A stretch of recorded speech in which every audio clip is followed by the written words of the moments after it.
And Stalin, being a paranoid man by nature, he goes literally ballistic.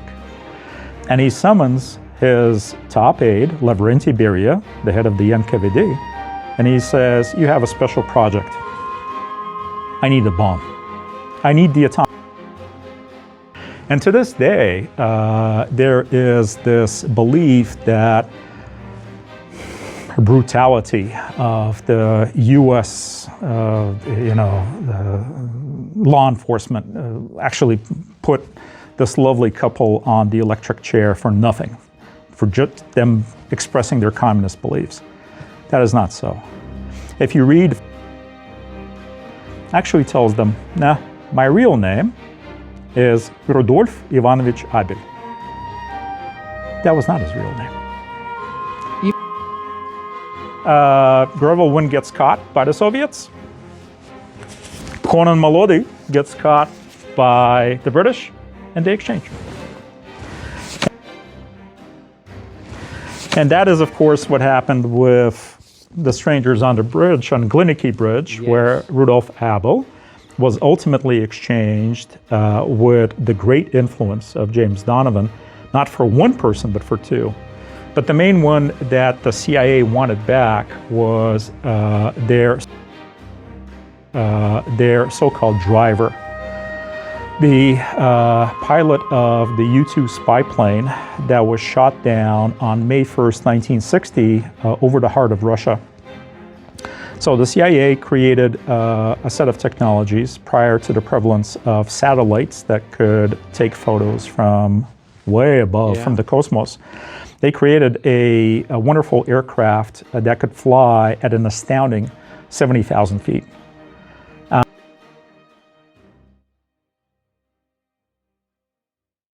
Let's go back to 1941, and specifically June 24th of 1941. 2 days prior, on a Sunday morning, Hitler's Germany, the one that signed the Molotov-Ribbentrop Pact that created an alliance between the National Socialists and the former Social Democrat Labor Party, known as the Communist Party, to what? To carve out a part of Europe. They invaded Poland from both sides. They destroyed that country, right? But it was a pact of peace, and Stalin thought all is good. All of a sudden, on June 22nd, they attacked the Soviet Union, and it was brutal. Operation Barbarossa. Barbarossa and the Blitzkrieg, in a couple of days, they penetrated into hundreds of miles inside of the Soviet Union, took out practically all of the Air Force. In a few days, up to 1 million men were dead or captured by the Germans. It was just chaotic.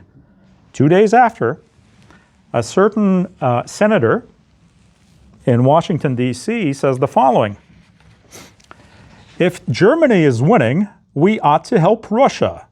And if Russia is winning, we ought to help Germany. That way, let them kill as many as possible. Harry Truman. The Soviets remembered that when they faced Harry Truman, President Harry Truman, in Potsdam in July of 1945. Now, if you look at the summits that happened in Tehran in 1943, and by the way, a quick aside for our fans of spy stories and such, one of the best movies that I've ever seen in my life is called The Eagle Has Landed. Yes. A fascinating fictional tale about Germany trying to take out Winston Churchill. Yeah. If you haven't seen it, wonderful movie.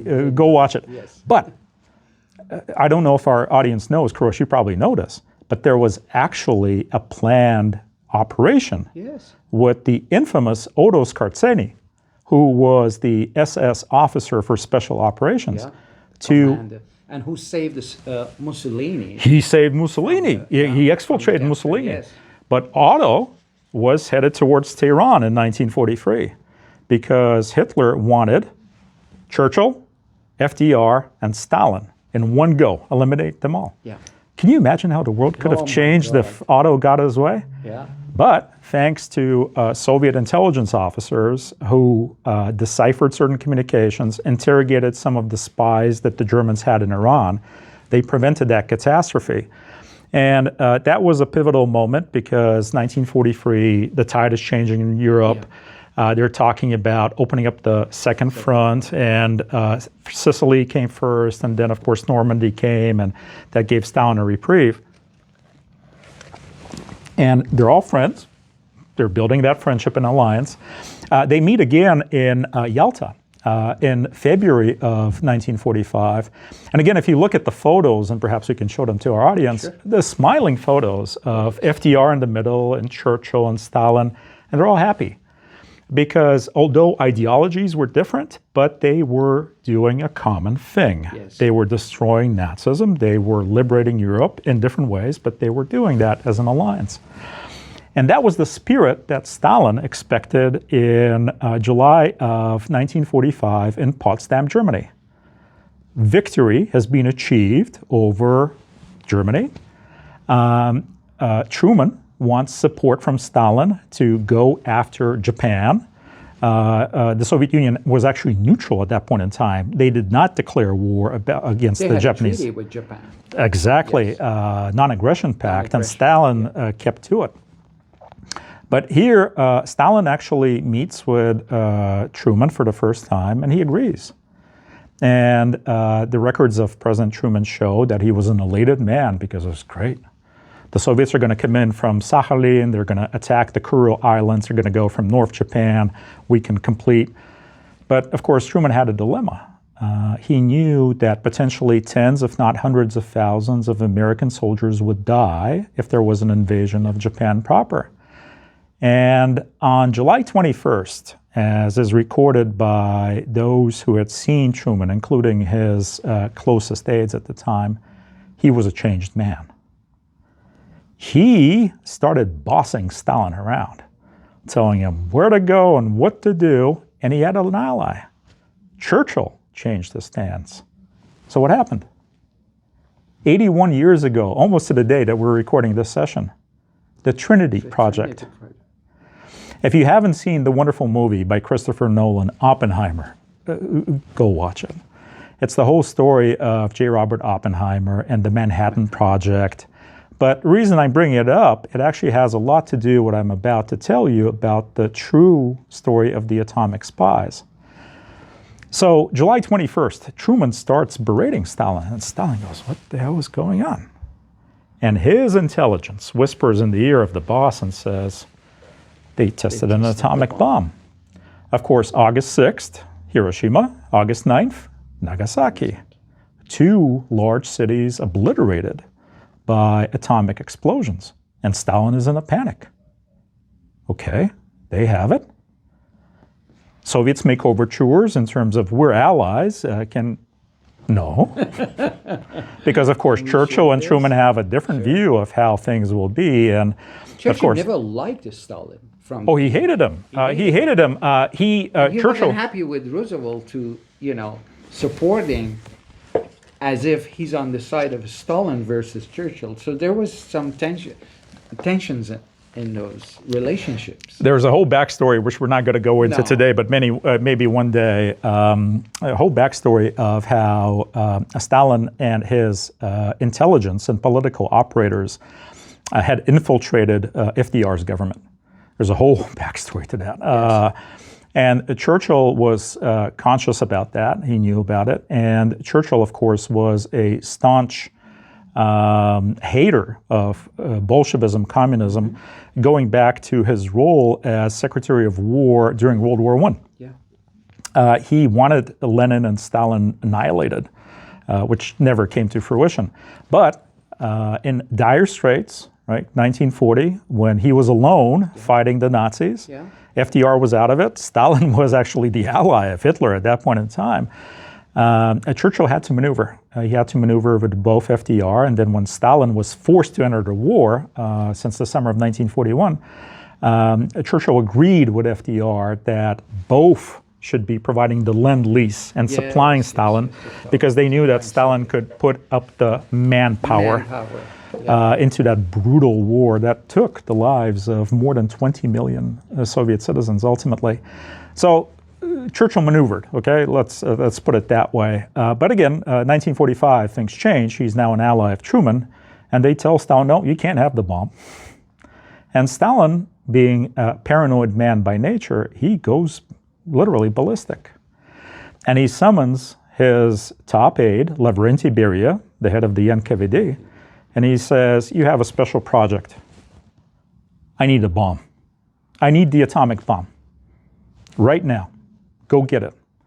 And Beria is put in charge of both the scientific effort, and of course there's a praise to academician Kurchatov and also academician Sakharov, who actually became a dissident later on. Yes. But Kurchatov is the father, known as the father of the Soviet atomic bomb. Sakharov created the hydrogen bomb, so these are the counterparts of Oppenheimer and Teller in terms of their equivalency. But there's no way in the world that the Soviet Union could have had their own Trinity test in August of 1949, excuse me. But they did. So how did they do it? The Manhattan Project. Christopher Nolan deals with this issue as he portrays Oppenheimer and his conversations with some of the socialist Democrats, Trotskyites, and Marxist-Leninists and communists in his movie. It's actually a good portion of the movie. But it does not go to the full extent of what I'm about to say here.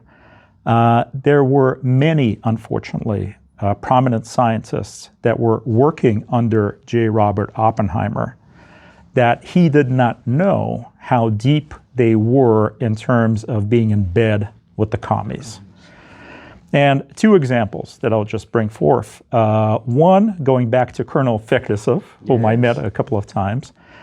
He was the resident, he was the station chief in Washington, D.C. for the KGB at the time when Beria sends a telegram and says, drop everything, steal the atomic secrets. So Feklissov ultimately, although my project with him never came to fruition, we never created the magazine, but Feklissov actually published a number of his books and his memoirs. And one is very revealing because it talks about one, Klaus Fuchs. Yes.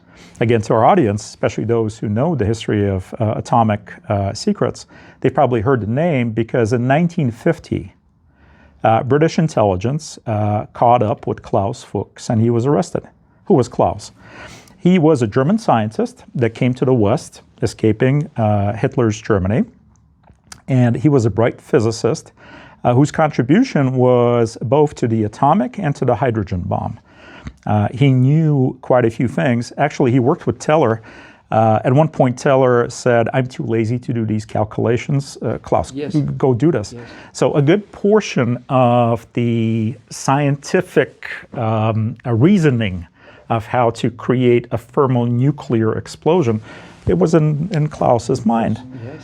What J. Robert Oppenheimer, the U.S. and British intelligence and counterintelligence service did not know was that he was also a communist. And a devout communist. Again, ideology got to him. And he basically volunteered his services.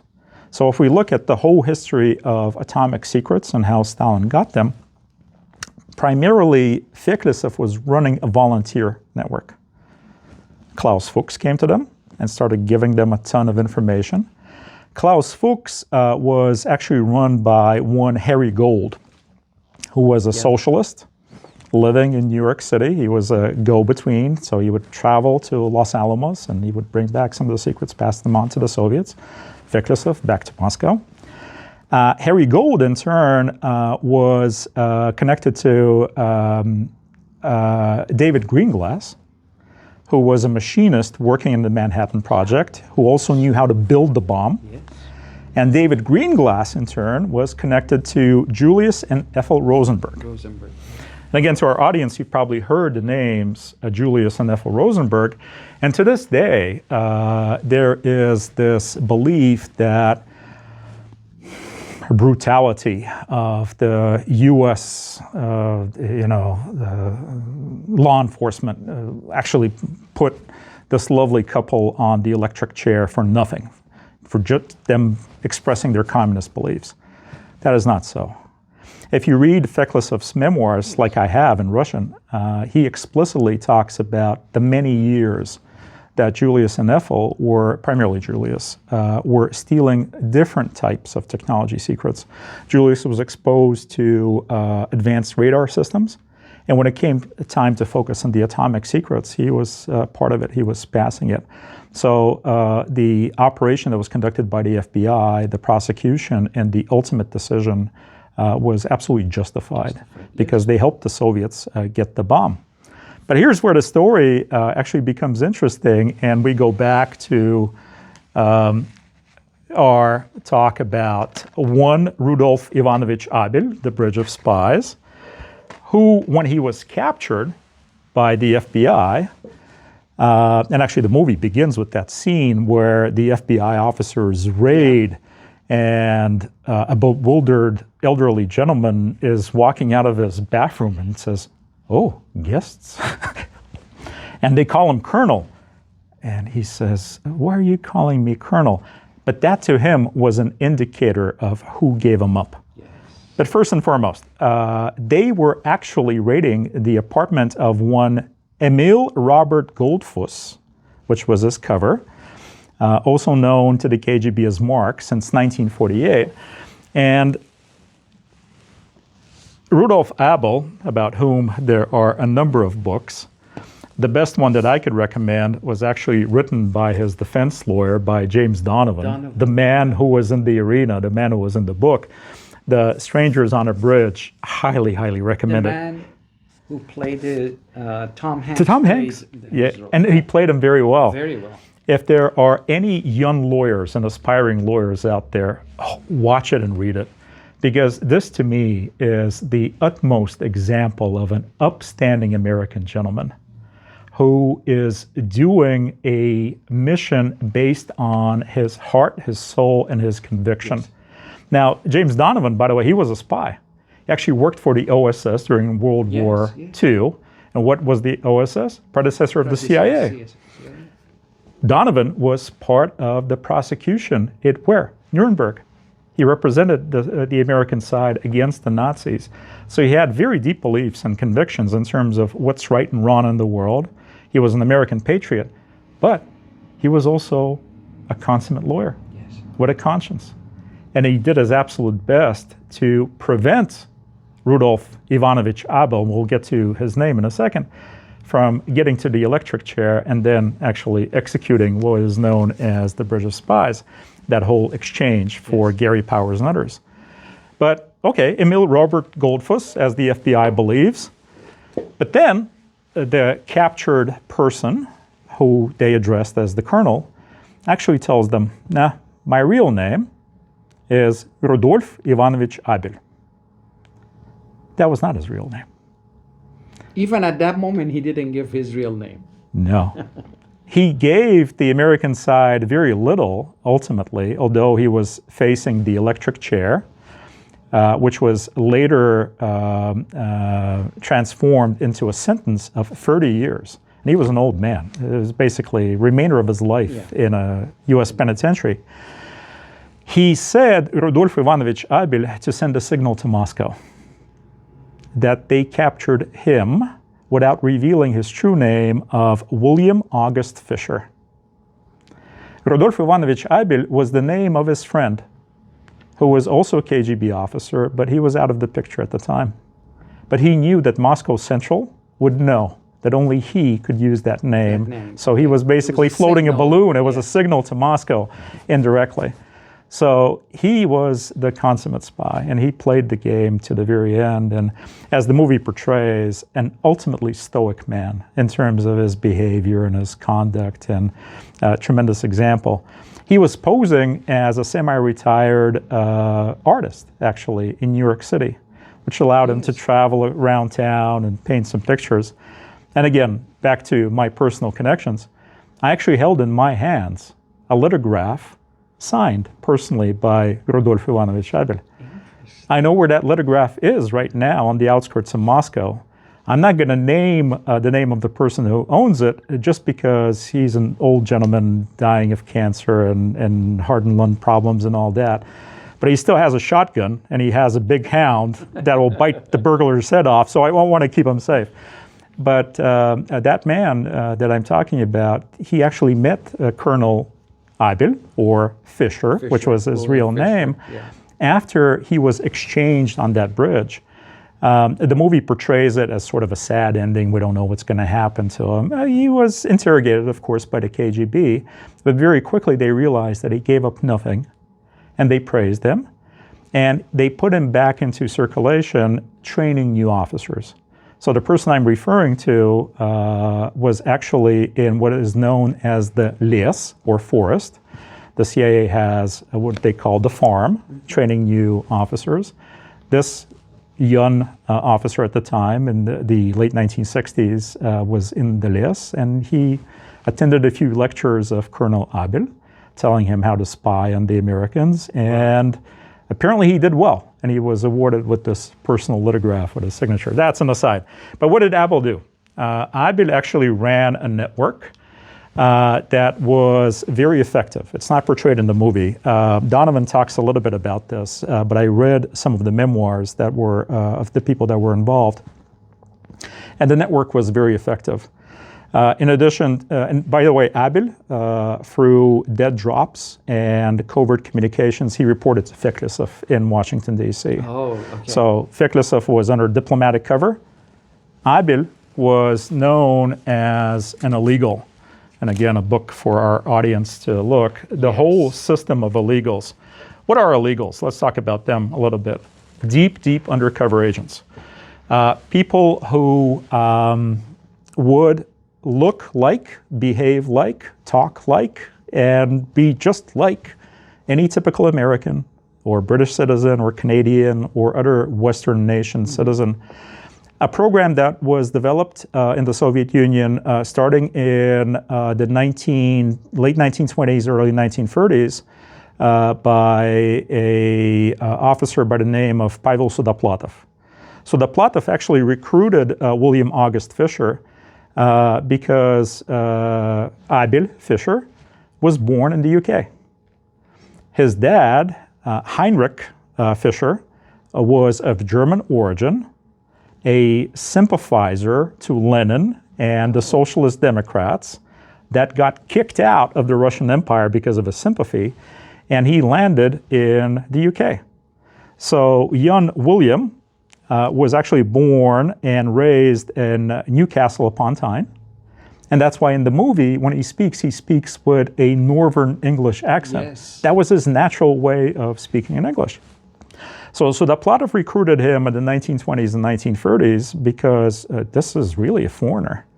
And we can probably do something with him and send him on missions. And he was sent to a number of locations. During World War II, he was actually performing a fascinating role. He became an officer of the Abwehr, of the German intelligence, because he knew German so well. And with forged documents, the Soviets placed him not only behind enemy lines, but he was an insider in German intelligence. Yeah. And that's where he met another guy. This book is an interesting read about Konon Trofimovich Molody, known to British intelligence and to the MI5, who ultimately caught him, as Gordon Lonsdale. So Konon Molody, who was a few years younger than Abel, Konon, as it so happened, he grew up in Berkeley. He actually graduated from high school in Berkeley in California. Knew English very well through that, came back to the Soviet Union in the 1930s. KGB spotted him, put him into the fold. And when Abel was working as a German officer, right, deep embedded, Konon was sent over as his radio operator. And they worked together behind enemy lines for a while. Back to the 1950s. 1957, Rudolf Abel captured by the FBI. How was he captured? Again, the movie doesn't deal with it at all. Tell us that story. Yeah. The FBI called it the hollow nickel case. It is portrayed a little bit in the movie, but here's how it really happened. Abel, who ran a network of atomic spies, and it is known, although very little is actually known about what he did, but it is known that he had traveled to New Mexico, he had traveled to Santa Fe, he had traveled to Albuquerque, he was trying to get close to Los Alamos. Now I'll explain what he did there. He was becoming so effective that KGB Central from Moscow decided to send him an aide, very specifically. Another deep undercover agent. This guy was of Finnish origin. His name was Reino Heihanen, and in the rank of major, he would forge documents sent to the United States, specifically to New York, where he was to be basically an aide to Abel in his operations. Heihanen, unfortunately, had many character flaws. The main one, alcoholism. Oh, yes.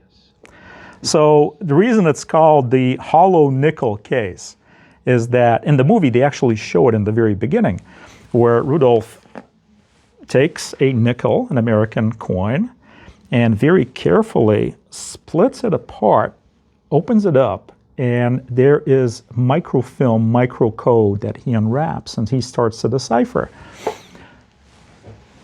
Abel gave one of those nickels to Heihanen. They weren't working directly, they were keeping a distance, so they would meet from time to time, but they would pass information through known as brush passes. So he gave him a nickel just like that with an assignment of what Heihanen was to do. Heihanen, in a state of probably alcoholic stupor, put that nickel in his pocket and forgot about it. He then used it to pay for a newspaper for a candy bar. And a young American boy who was carrying all the coins from selling newspapers or candy bars, he tripped and fell, and the coins started rolling on the floor, and he looks at them, and one coin actually broke apart. And the kid looks at it in disbelief, and there's something in there. Yeah. So he runs to his parents, and of course, this is the height of what? Cold War, paranoia, spies, right? Stalin, everything going on. And his parents did the right thing. They contacted the FBI. But between 1953, when the FBI actually got the coin, until 1957, they couldn't make sense of it because the coding was so good. They could not decipher it, but they knew that something was happening. There was definitely evidence of some intelligence activity in New York. Ultimately, Heihanen decided that he would just contact the FBI because he was constantly running out of money. He was asking for his nickel. and more, and more. He was actually constantly complaining to Abel. He was complaining to Moscow that he didn't have enough funds, which he was spending on what? Alcohol and prostitutes. Sure. And when he turned himself into the FBI to make him more valuable and get more compensation, he said, I'm going to give up my boss. So he basically fingered Abel, and that's how the FBI got to him. Later, when Abel was serving a portion of his 30-year sentence behind bars, he actually met another Soviet spy that he was kind of running, but he never met him because a lot of the activity was being done by dead drops. Drops of placement of something, signal, walk away, somebody picks it up and works with it. He and Heihanen actually buried $5,000, which was a lot of money in 1957, at a dead drop as a last resort for another Soviet spy. For what? If they hear that there are arrests, and of course they read in the newspapers that Abel was arrested, if they could use the money to escape.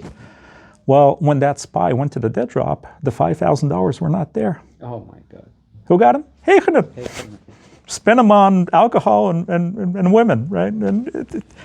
So we encounter in our lives people that are absolutely brilliant, like Abel was, a specialist in atomic weapons and physics. He did a lot of his own radio work, coding of information, microdot and all that. Absolutely impeccable as an intelligence officer. And then you have somebody like Heihanen who just blows the whole thing and out of the water. Yeah. Would any woman come to your mind in this era of espionage, a specific? Because most of most of these spies are guys. Do you have any name just off the top of your head? I do. Woman. I do. A woman that was actually part of the whole atomic spying game. She was the contact for Ethel Rosenberg, and her name was Lona Cohen, later known as Helen Kroger. She was an American-born operator for the KGB that was part of the Lona Cohen and Morris Cohen team that were working under Feklisov, but they were working with Abel to do what? Lona actually went to Albuquerque, New Mexico in 1945 and established contact with whom? One of the Manhattan Project top physicists. No, after Rosenbergs. She did that for Rosenbergs, but afterwards, she established contact with Theodore Hall, known as Ted Hall. In 1944, Ted was 18 years old, but a very bright kid, scientist that was qualified enough at that age to be part of Oppenheimer's efforts, yes. But he was also a, what? Devout communist. So in August of 1944, Ted decides to go to New York City and walks into Amtorg, which was the Soviet Trade Representative Office that people speculated was a nest of Russian spies, which it actually was. He walks in and volunteers his services. There you go, another volunteer. Wonderful. So the kid goes back to Los Alamos, and he eventually gave the Soviets all of the parameters of both Little Man and Fat Man, the two bombs that were created and those that were dropped on Hiroshima and Nagasaki. He provided basically all of the specs, and Lona Cohen was his contact. She actually went to Albuquerque to get that information. So yeah, there were women. There were women in that era too. But as Abel got caught, the Cohens decided, oh, time to go, disappear. So they disappeared for a while off the scene. But coming back to Cohen and Melody, a couple of years later, they show up in London, and they're now known as Peter and Helen Kroger. And they became Lonsdale's contacts in doing what? Stealing military intelligence technology from the British. Conan, as I mentioned, having been educated in the United States, the way he became a prominent British citizen was by way of Canada, because of his accent. So the Soviets sent him to Canada to forge documents based on a birth certificate for a deceased child. So that was my question. Sorry to interrupt you. Oh, please, yeah. I was going to ask you, how does a government create false identities or completely new identity for their agents or their spies? I read Conan's own memoirs that were published in the time of the Soviet Union that were a little bit embellished by the Soviet government. His son also wrote a book, and that was more realistic in terms of what actually happened. He wrote it at the time of openness when it was published. They describe how he did it. They sent him to Canada, and they sent him to a cemetery where he walks around and he looks at the gravestones, and he finds a date close to his own birthday, but he sees that it was an infant that died when maybe 1 year old. You know, things happen. So he goes to the registry, and he claims that he's that infant. Some accompanying forged documents and such, but they give him a birth certificate, which is needed to procure a Canadian passport, which he did. And under that Canadian passport, of course, at that point in time, Canada, Dominion of the United Kingdom, right? He travels to London, which was his ultimate destination, arrives and becomes not only a successful spy, but one of the top businessmen of the United Kingdom. In the late 1950s, early 1960s, he is a proprietor of vending machines. He builds vending machines for chewing gum and Mars bars and such. He also builds machines for casinos. Very successful. He was so successful, in fact, as a businessman, that the proceeds that he received from his business were funneled into KGB operations across Europe to pay off agents and networks. Such a devout Yep. spy. Yeah. Ultimately, he was caught, and he was exchanged for a person that was involved in the Penkovsky case. And we're going to get to that conversation of Greville Wynne. Okay, I was going to ask you, was it Greville Wynne or okay?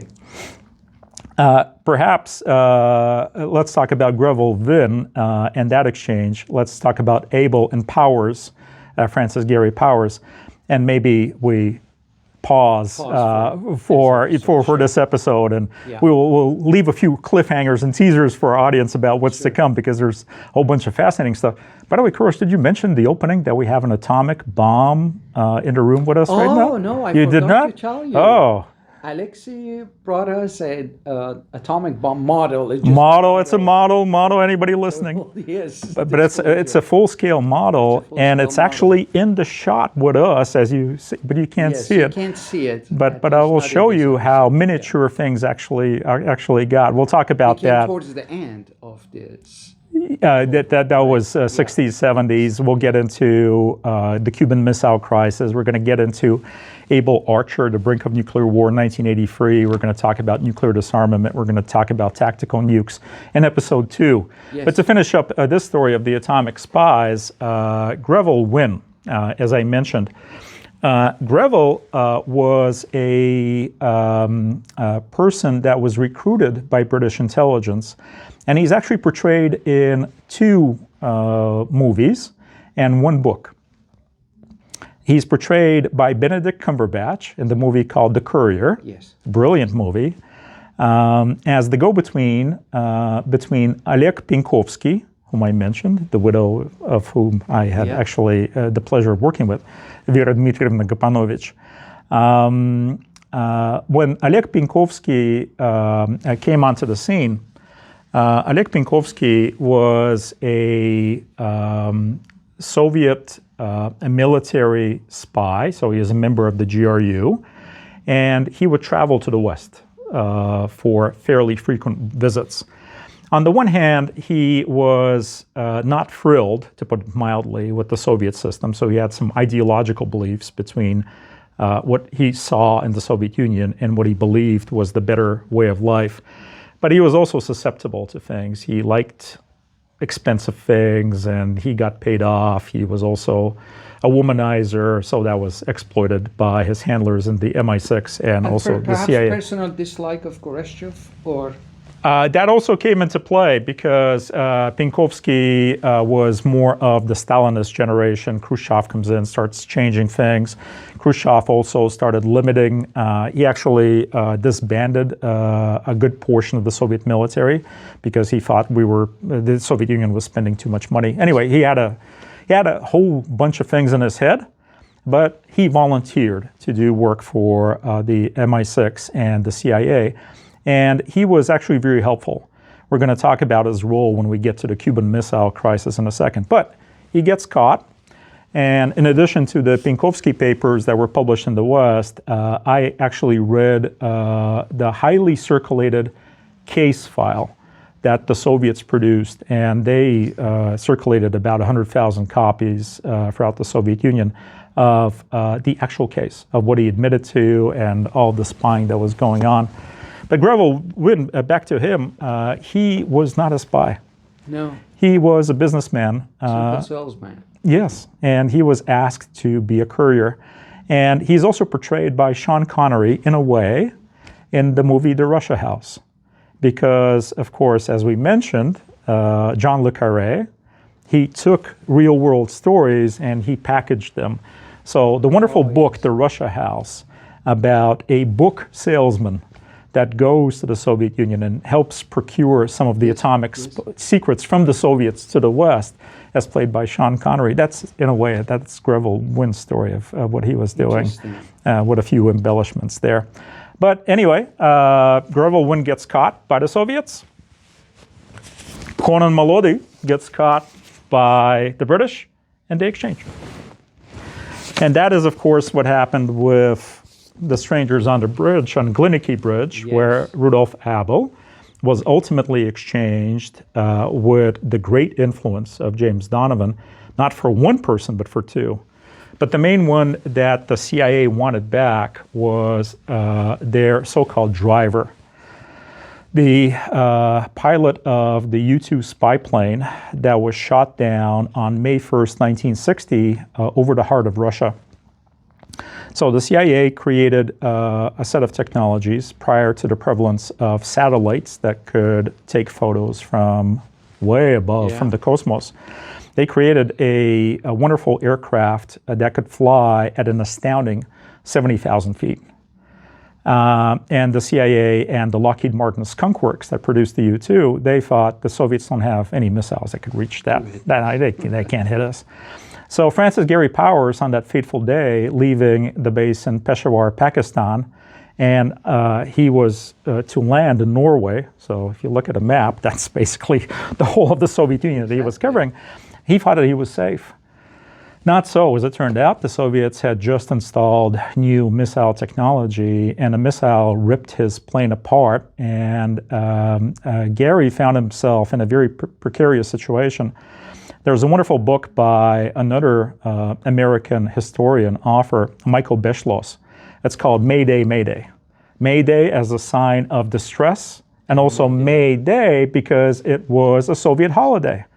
And the CIA thought that they would catch the Soviets with their pants down because everybody would be drunk and not monitoring. Well, that particular air defense unit was actually successful. So as Gary's plane is dropping, his wings are torn apart, it's in a death spiral. He understands that if he pushes the ejection button that would catapult him out, his legs would be torn off, literally, because of how the panel was designed in the aircraft.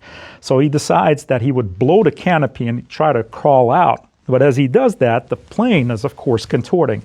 So he's thrown to the side of the plane, but his mission, as was told to him by the CIA, is to press a certain button, which would be the destruct mechanism. Yeah. And he was physically just unable to reach it as he was torn away from the plane. Parachute deploys, plane lands. For 4 days, the United States puts out a story. NASA weather plane drifted off course, probably somewhere over the Soviet Union. Totally civilian, nothing to do with spying, and pilot probably lost. Nothing to see. The Russians waited for 4 days, and then they produced Gary Powers, and they produced the plane that was pretty much intact.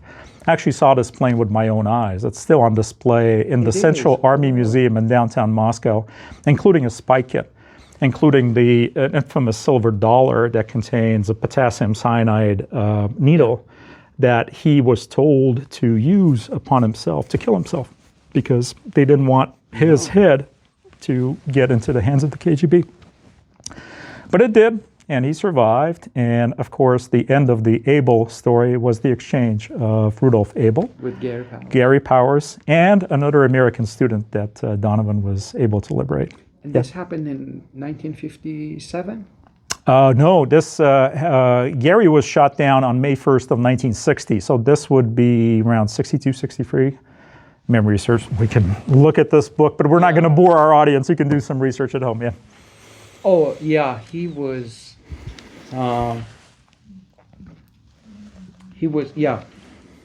Abels was arrested in 1957. 57, yeah. Consequently traded with Gary Powers. Uh-huh. This is a fascinating conversation. Thank you. There's so many characters, so many different plots, and people moving from one side to another. The part is very interesting to me is money and ideology are the two main factors to push people from one side to another. Very much. Yeah. Very much. And still to this day. And as we pause, and we'll come back in episode 2, we promise there's lots of stories to tell.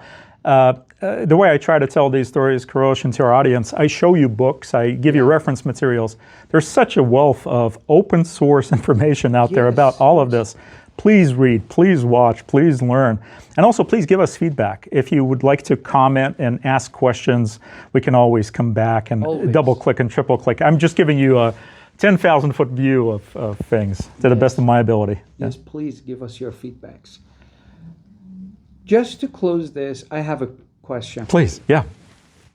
In the age of AI, 21st century, social media, and information floating around everywhere. You can get information about anyone virtually immediately, or very little efforts. How hard is the espionage in these day and time, in our time? Because obviously it was so easy for a spy to walk in a graveyard, pick a name, go get a passport, and do that, right? Is that's not even imaginable today. Someone could do something like this. So it must be much more difficult. But maybe technology comes in and offset that human element, or how would that work today? You know, I'll have two responses for you. Since you referenced the illegals, Sean Walker in his book, The Illegals, he talks not only about Malodi and, of course, Abel, but he talks about more modern times. And there was, in about 2010, a massive revelation by the FBI, very successful operation. I believe they rounded up in one go about a dozen illegals, 2010, operating, embedded many years. And even in the age of machine learning and AI, the Russian intelligence service was able to fabricate false identities, embed them for years and years. So it's still happening. But, you know, in terms of overall how things are changing, I'll refer to another work of fiction, but it's close to home in terms of AI and spies. It's, of course, the latest two installments of Mission Impossible with Tom Cruise. For sure, yes. If you recall, and if our audience haven't watched this, it's actually a very wise movie. Now, Tom Cruise is incredible in terms of the feats and all the stuff that he can do, absolutely mind-blowing. And he does his own stunts, which is absolutely incredible. But it's a very wise movie because at the heart of it is artificial intelligence that is being used for intelligence purposes, intelligence agencies, and it develops a life of its own, right? And we're not going to go into the detail, but where I'm going with this, there's a scene that is actually something that I know for real life. There's a scene where the CIA and the NSA, in a panic, they are starting to transfer all of the digital files to typewritten files. There's a room full of people on mechanical typewriters where they're putting down that information to compartmentalize it from air-gapped networks. And nobody can reach them other than obtaining a piece of paper. Well, that's happening in practice as far as I know, and has been happening in practice with the FSB in Russia.